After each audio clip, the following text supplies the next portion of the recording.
21 को थाना बीबी नगर के बाहपुर गांव में एक 26-27 वर्षीय मोहित कुमार जो बीडीसी के सदस्य थे, इनको संदिग्ध परिस्थितियों में कार में लाद कर ले जाते हुए लोगों के द्वारा देखे जाने पर उनके परिवारीजनों को सूचना दी गई और इस मोहित के चचेरे भाई महावीर ने थाने पर एक तहरीर दी।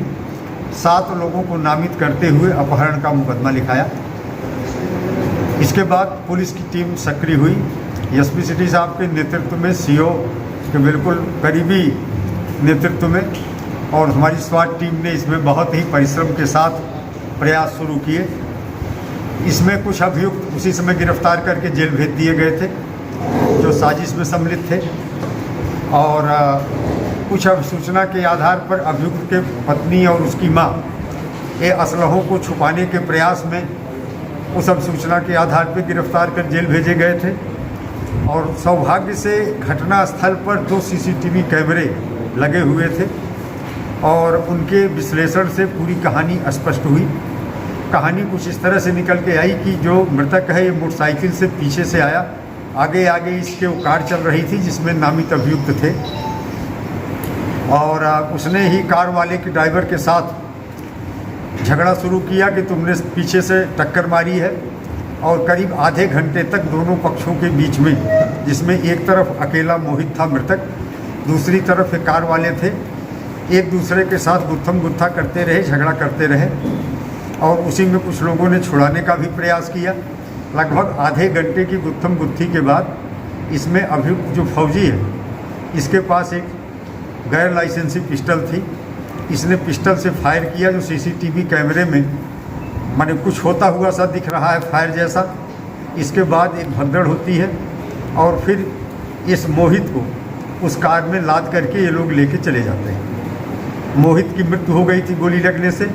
ये इसे ले जाते हैं गढ़ के पास हापुड़ जनपद में और श्मशान घाट पे लगभग 200 मीटर का पक्का खड़ंजा टाइप का है, उससे बिल्कुल गंगा के किनारे तक गाड़ी को ले गए और इन्होंने उसके शव को गंगा जी में अंदर लगभग 50 फीट 30 फीट अंदर जाने के बाद जहाँ कमर तक पानी था वहीं पे शव को डाल दिया।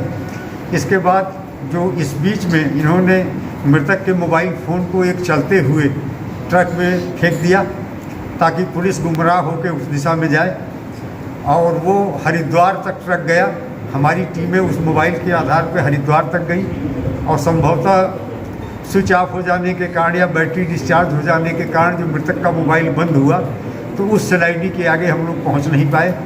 फिर अनवरत प्रयास किया जाता रहा। अभियुक्त गण लगातार भागते रहे बिजनौर से लेकर के मेरठ तक और फिर मेरठ के बाद ये इटावा पहुँचे। फौजी का कोई दोस्त था, उसकी किसी रिश्तेदारी में रुके। इटावा से फिर 2-3 दिन तक इन्होंने जो है भिंड जनपद में एक दूसरे 7 सहकर्मी जो सेना का था उसके यहाँ शरण ली। फिर वहाँ से भाग करके ग्वालियर आए, ग्वालियर से आगरा होते हुए दिल्ली पहुँचे। फिर अब सूचना के आधार पर हमारी टीम ने इसमें से ये 3 लोगों को गिरफ्तार किया है आज, जिन्हें पेश किया जा रहा है। ये तीनों घटना में सक्रिय रूप से सम्मिलित रहे हैं। इनमें एक मुख्य अभियुक्त सौरभ है, दूसरा निरंजन उर्फ पप्पू है, तीसरा अजय गोटी जो सौरभ का नौकर है। और हमारे पास इन सब के वीडियो भी हैं जिसमें घटना कारित करने के बाद उत्सव को गाड़ी में लादते हुए ले जाना और घटना के समय मौके पे झगड़ना। तो इस प्रकार से इस पूरे अभियोग का अनावरण हो गया है। अनावरण से एक चीज़ निकल के आई है कि इस हत्याकांड का चुनाव से कोई संबंध नहीं था, न तो इनके बीच में आपस में कोई चुनावी रंजिश थी, और न ही किसी प्रकार की प्रतिद्वंदिता थी। इसमें एक उल्लेखनीय बात निकल के आई कि मृतक मोहित 2016 में हत्या के एक मामले में जो गांव में हुई थी जेल गया था। जिस व्यक्ति की हत्या हुई थी वो इस घटना के मुख्य अभियुक्त फौजी जो है उसके परिवार का था।